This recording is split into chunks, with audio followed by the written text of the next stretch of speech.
Why? That is the question people ask me the most. Pourquoi? Why? For what? Why do you wake up this world? Why do you tempt faith? Why do you risk death? But I don't think of it this way. I never even say this word, death, la mort. Yes, okay, I said it once, so maybe 3 times just now, but watch, I will not say it again. Instead, I use the opposite word, love. For me, waking up this world, this is love. C'est la vie. So, picture with me this terrible act before in New York City and what I've learned from these 2 buildings, these 2 towers, or as everyone at the world calls them, the Twin Towers of the World Trade Center. They called me these towers. They stirred something inside of me, and that what happened to them, and they inspired me. A dream, my dream, is to show everybody the truth and wake them all up. Of course, this is impossible, not to mention illegal. So why attempt the impossible? Why follow your dream? But I cannot answer this question why, not with words, but I can show you how it happens. And so these bad magicians stage all this fakery because my love for you began from the day that I was born, and I've been lied to ever since. No, my story begins with the world's most unbelievable deception.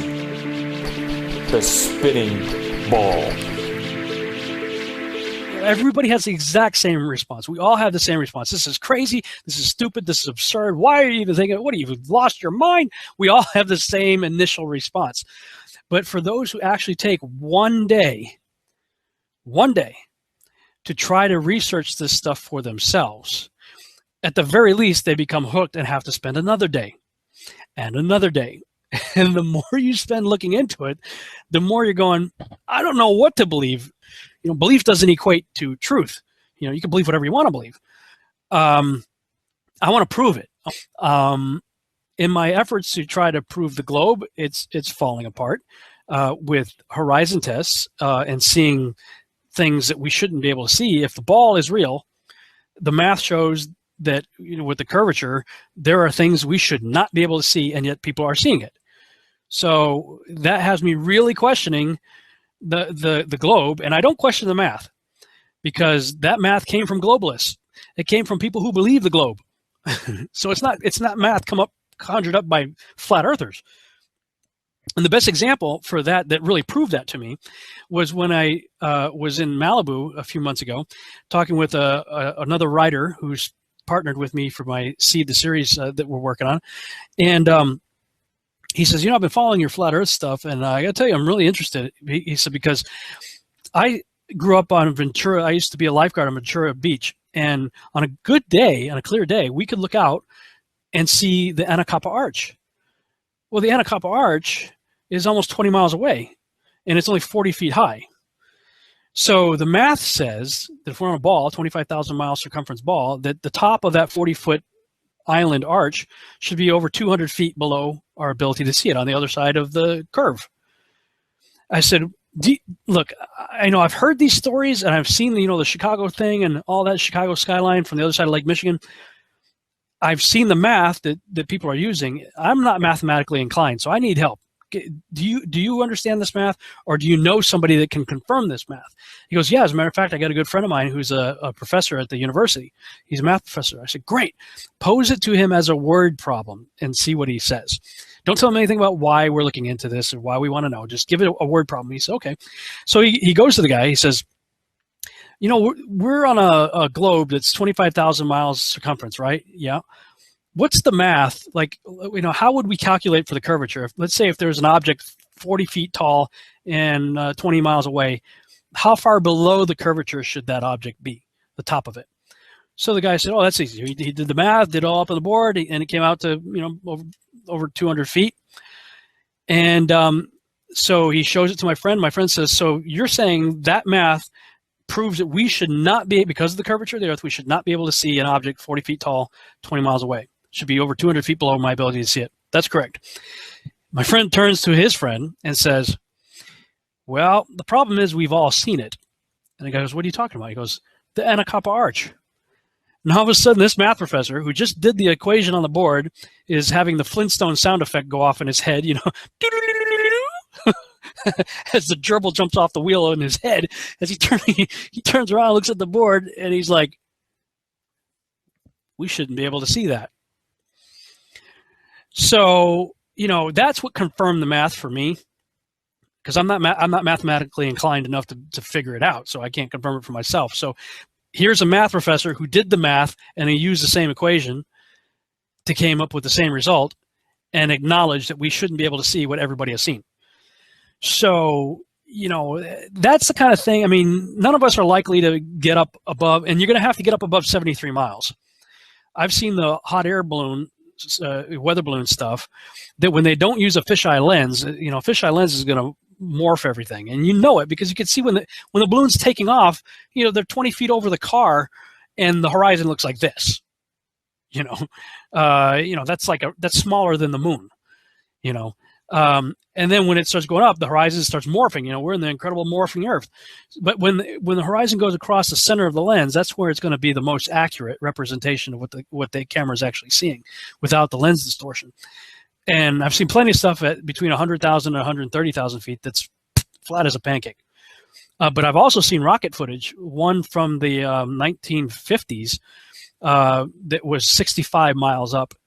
When the horizon went across center lens, flat. Saw another one recently shot up by the Germans. They had cameras on it. They were doing some sort of experiment. And same thing. When that thing came across, the lens came across the center, the horizon came across the center of the lens, at 73 miles high, flat. So, you know, all the visual evidence that we can do terrestrial. I mean, you get this book right here, Zetetic Astronomy, and read through this book. And this is done in the 1800s, 1865. What I love about this is this is before the Wright brothers and before NASA and before anything that we have today. This is all terrestrial-based observations that you and I can do ourselves. And when you do this, every time it's showing flat.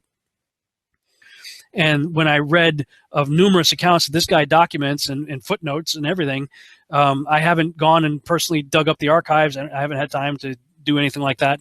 But he gives, at least in his time, documented, annotated, footnoted accounts of people seeing the blood red moon lunar eclipse taking place while the sun was still up.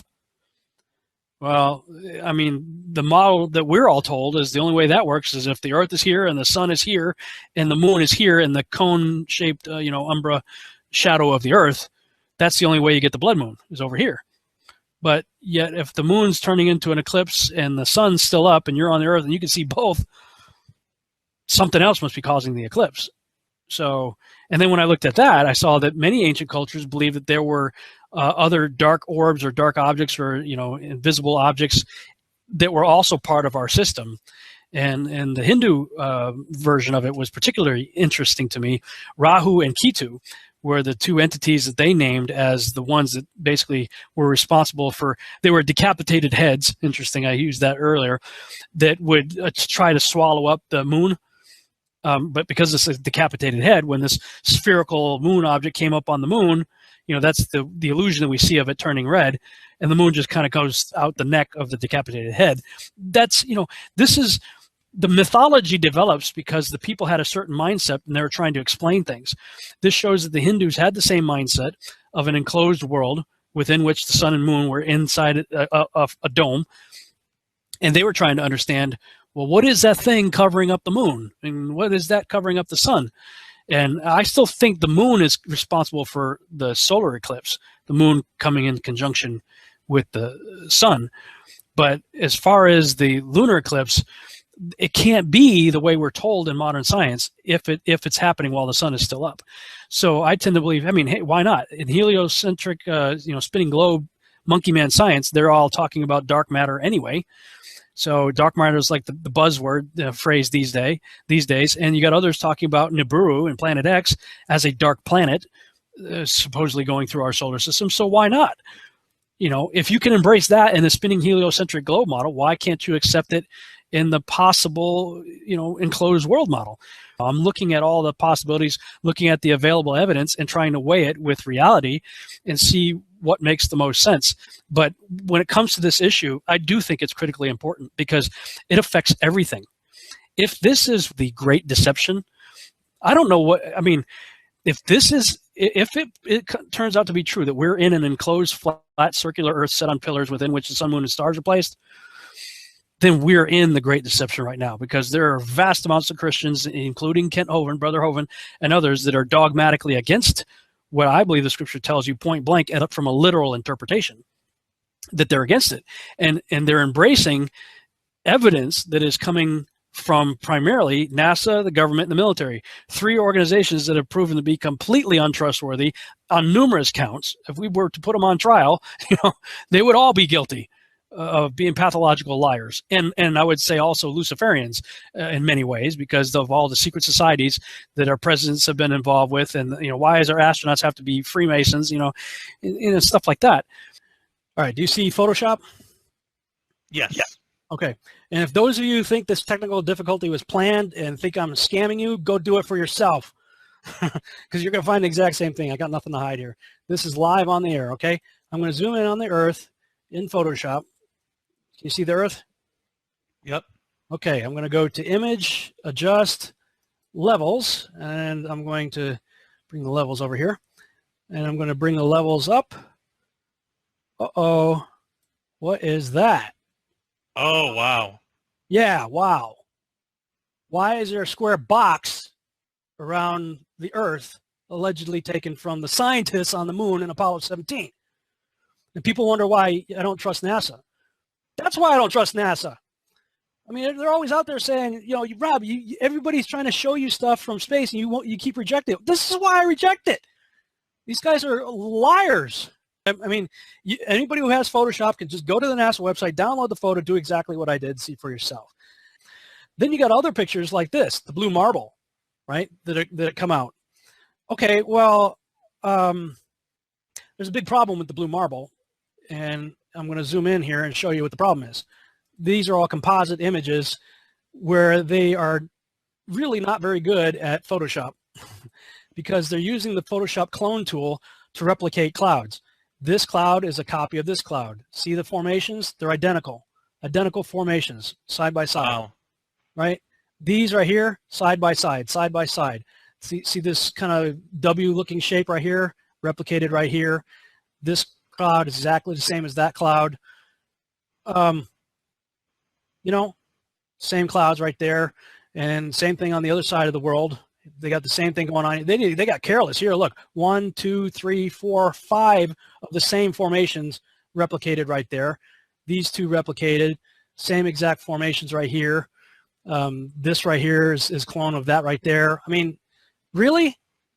So you're telling me that we could take pictures of Jupiter and Saturn, huge, massive planets, and now we're out going to Pluto, but we don't have one legitimate picture of the Earth from space that's not a composite?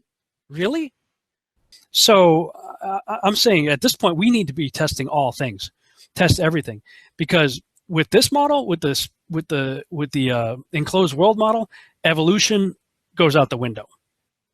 Ancient aliens, that whole idea, obliterated. And what are you left with? A creator that made a terrarium that we're in. I mean, so people ask, well, what's the motive? If we really are, if the spinning heliocentric globe is wrong, what's the motive for NASA to be lying to us? And that only leaves why. Why have they done this? What's the point of this grand deception? I think Eric Dubay explains it best. That's right. Yeah, I mean, our eyes and experience tell us the Earth is flat and motionless, and everything in the sky revolves around us. But when we cease to believe our own eyes and experience, we have to prostrate ourselves at the feet of these very pseudoscientists who are blinding us, treat them as experts, astronomical priests who have special knowledge only they can access, like the Hubble telescope. So by brainwashing us of something so gigantic and fundamental, it actually makes every other kind of lesser indoctrination a piece of cake. Earth being the flat, fixed center of the universe around which everything in the heavens revolves gives a special importance and significance not only to Earth, but to us humans, the most intelligent among the intelligent designers' designs. By turning Earth into a spinning ball thrown around the sun and shot through infinite space from a godless Big Bang, they turn humanity into a random, meaningless, purposeless accident of a blind, dumb universe. So it's like trauma-based mind control, beating the divinity out of us with their mental manipulations. People are always asking, why do they do this? Other than the obvious profit margin motive, NASA being the biggest black budget black hole in existence, sucking in over $30 billion taxpayer money for the fake moon landings alone. Nowadays, hundreds of billions of dollars, and not just NASA, but RASA and all the other fake space organizations around the world giving CGI images for hundreds of billions of dollars. So this modern atheist Big Bang heliocentric globe Earth chance evolution paradigm spiritually controls humanity by removing God or any sort of intelligent design and replaces purposeful divine creation with haphazard random cosmic coincidence. And so by removing Earth from the motionless center of the universe, these Masons have moved us physically and metaphysically from a place of supreme importance to one of complete nihilistic indifference. If the Earth is the center of the universe, then the ideas of God, creation, and a purpose for human existence are resplendent. But if the Earth is just one of billions of planets revolving around billions of stars and billions of galaxies, then the ideas of God, creation, and a specific purpose for Earth and human existence become highly implausible. So by surreptitiously indoctrinating us into their scientific materialist sun worship, not only do we lose faith in anything beyond the material, we gain absolute faith in materiality, superficiality, status, selfishness, hedonism, and consumerism. If there's no God and everyone's just an accident, then all that really matters is me, me, me. So they've turned Madonna, the mother of God, into the material girl living in a material world. Their rich, powerful corporations with their slick sun cult logos sell us idols to worship, slowly taking over the world while we tacitly believe their science, vote for their politicians, buy their products, listen to their music, watch their movies, all sacrificing our souls at the altar of materialism. It's a big deception. I'd say it's the biggest cover-up and conspiracy in history. We've been completely deluded for 500 years. See, that's the motive. And all of those who follow that Luciferian mentality of getting it. Charles Lyell got us to question the timeline of creation. Darwin got us to question whether we are created in the image and likeness of God or from goo to you by way of the zoo, as Ken Hovind would say. And it makes sense to me in a way that this is coming up in the 21st century, because if we are indeed in the days of Noah, where we are starting to see a repeat of what took place that led to the corruption of all flesh and evil continually and violence, then in the book of Daniel, it says in the last days, knowledge will increase. And the Hebrew there, the letter He precedes the word, and the letter He is the. It's the knowledge will increase. So could it be that that's what we're seeing right now, is the original knowledge is increasing all of a sudden? I mean, boom, who was talking about this last year? Maybe Eric Dubay, maybe, and a few others. But now it's like one of the primary hits on Google right now. Keyword search is flat Earth. So for me, I'm trying to nail this down, because if this is the truth, then it exposes so many lies, it's unbelievable. And at that point, you are forced to say, I can never trust NASA. I can never trust the government of any country in the world. Well, who can I trust?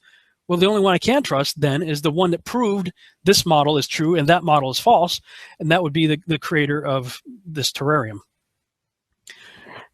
That's pretty big.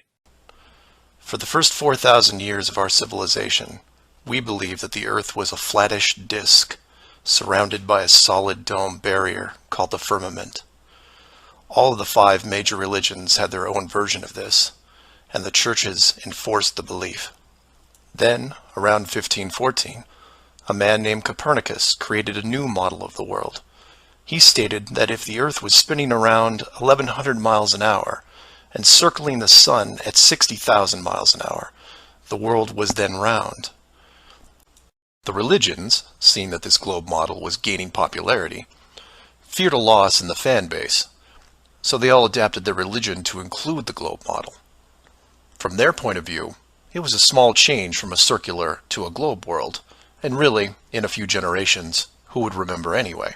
And while the math more or less worked, there was a problem.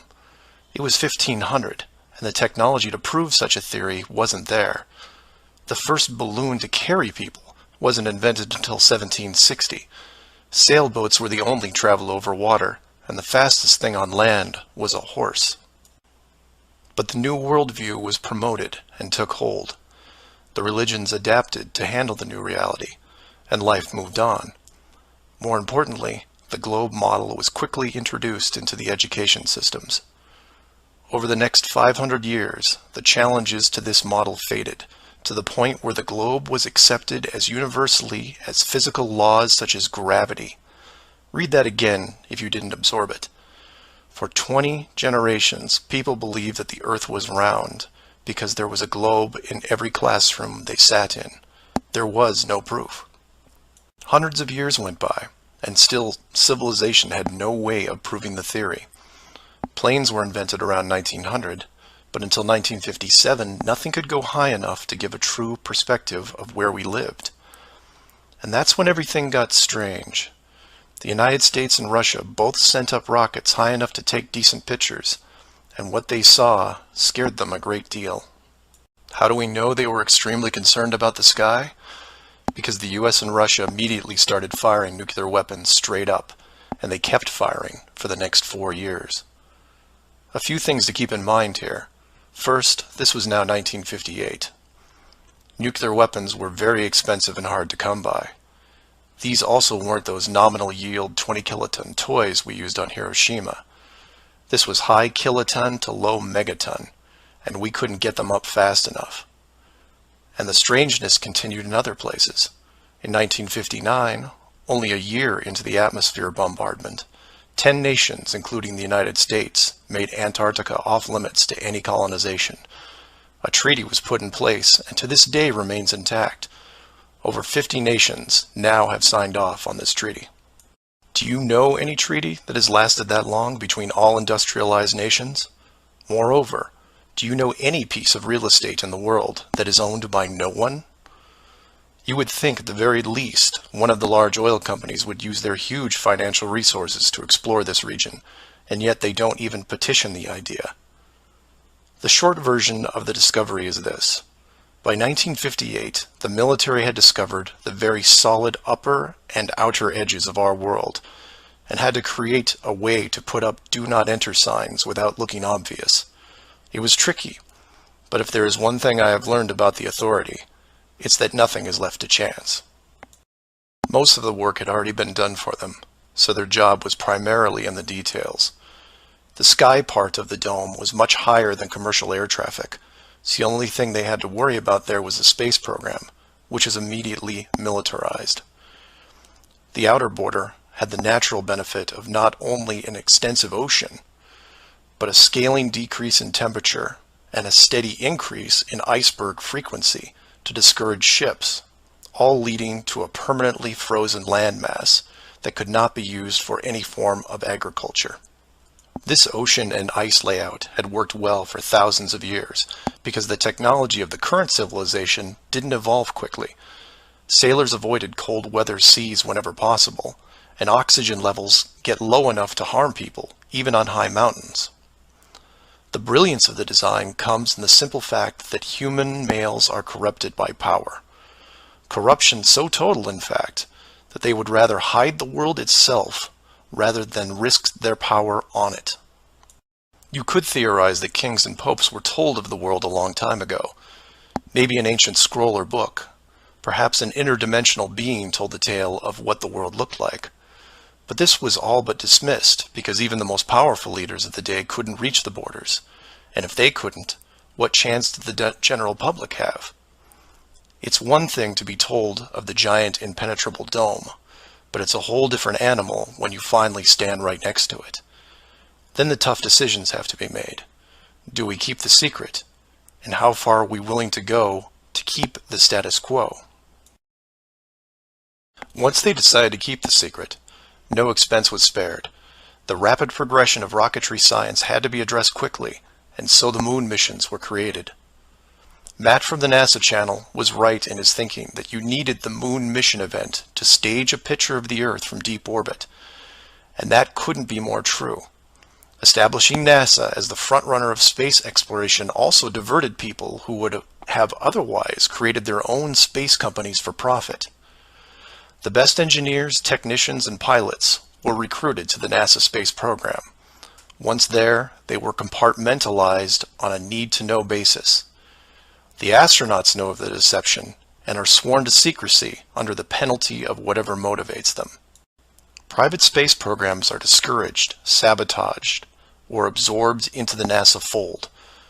Private sector spacecraft are just not going to be allowed for several reasons. The most obvious is the collision with the dome itself. The telemetry data from such a mission would show an impact failure at a certain altitude, and if repeated, would raise questions NASA just isn't prepared to answer. There are 3 perpetual questions about our world that can't be eliminated, but avoided at all costs. These are the questions you should ask yourself and others if this protective layer is going to be lifted. I'd like to preface this with a thank you to Max Malone, a conspiracy hardcore who has a knack for boiling down debates to a single paragraph whenever possible. It was he who said, after over 50 years and thousands of hours of space travel footage, both by NASA and other countries, there is no exterior shot where the astronaut completes the simple act of panning the camera 180 degrees, let alone a full 360-degree sweep. This has never happened on any moon mission, exterior space station, nothing, ever. Statistics will tell you that this would have already happened by accident years ago, but it hasn't, and it won't. This is because of the rule they cannot break, the same rule that applies to television set shows that never show the fourth wall. Why? Because there is no fourth wall. Number 2. When you search online for pictures of the Earth from space, 95% of what you will see is a collection of artificial composite shots. In 2000, when I did this search, there was exactly 1 picture by NASA showing the bottom part of Africa and Antarctica. Now that picture is hidden within hundreds of simulated images. There are HD cameras everywhere, and no one is taking a shot of the Earth, because you can't get enough altitude to do it. Number 3. The commercial air travel routes for the southern hemisphere are wrong. This is an easy thing you can check out in 60 seconds. Take a map reading of the distance between anywhere near Australia and anywhere in South America. It's a straight shot across the South Pacific. Now find your favorite travel site and try to get there non-stop. See what happens. The routes start turning ridiculous. I used to business travel for years, and I've never seen anything like it. It's the one thing in the general public world they can't hide, the actual distance between these 2 places. On a round world, the flight is easy, just a straight shot across an ocean. But on a flat world, it becomes the greatest distance between 2 points. There are no shortcuts, so they distract you with multiple connections and layovers. It's only blind luck that the United States was in the northern hemisphere. Otherwise, the increased traffic would have raised eyebrows by now. And hundreds of years went by, with science promoting all the aspects of the globe, and the religions promoting their beliefs upon this globe. The world kept spinning, so to speak, and everyone was happy. Then in the early part of the 1900s, you get this pesky explorer named Richard Byrd. He has family money, all the right connections, and secures basically unlimited funding and the government green light to probe every piece of unseen territory there is. It was inevitable, I guess. A young man who has an unquenchable desire to see all that there is to see, and then granting him the tools needed to accomplish this goal. He pulls a Truman and gets lucky, crossing the vast salt ocean, avoiding the icebergs, arriving at the frozen coastline, and he keeps going. He was never going to stop. One day, after crossing hundreds of miles of high-altitude ice and snow, Admiral Byrd sees it. A barrier. And to him, it's just a barrier, not the barrier. He is but a tiny speck in front of it. It stretches out on both sides as far as he can see, and straight up so far that he can't discover the beginning of the arc. The great explorer now has a new challenge, finding the shape of this thing. It's much like a blind man describing the elephant. Until you feel out the whole thing, what do you really know? If you look at the AE, or Flat Earth Overhead Map, you see the problem. To even determine the scope of the outer wall, you have to circle it. It would have taken months, if not years. You could use a series of ships going in opposite directions, or planes, but there are refueling stations that need to be built, and so on. His task was challenging to say the least.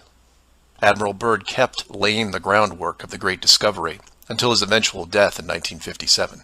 A year later, the United States and Russia found the upper edge. From there, the math was easy, and moreover, you could actually see the real world. Then, of course, there is the decision, or deception, depending on how you looked at it.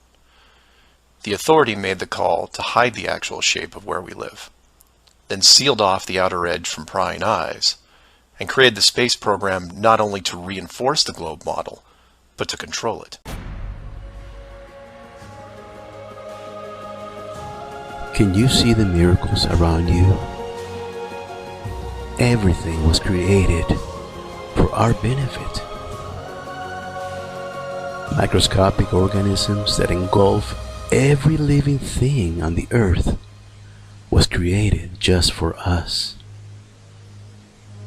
That, my friends, is a love that's amazing and unconditional. Have you noticed the miracles around you?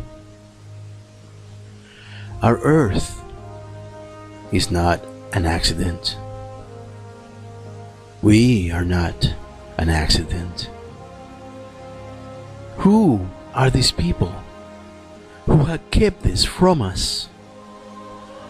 What are they? We have taken our first huge step to break away from the programming. We have thrown all that we've been taught out the window to finally take our discernment back from all of men's scientific and religious indoctrinations. As we rid of the layers of concepts of science and religion, we begin to understand what it means to abide by our spirit of discernment, for it is ours from birth.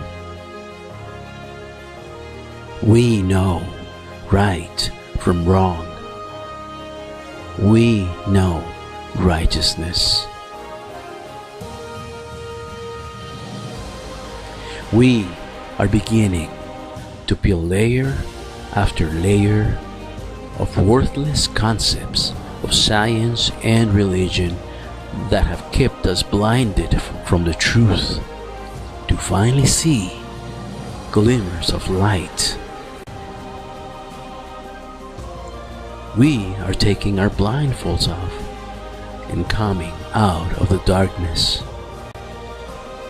A new era has begun because everything we knew is obsolete. We are taking our first steps, and we will no longer rely on the deceivers, because we will discern the truth from now on.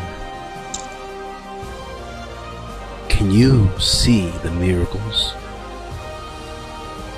Do you realize what this means? We are unique. We are family. We are humanity. And we are coming together We will no longer be divided because we know what divides us: science and religion.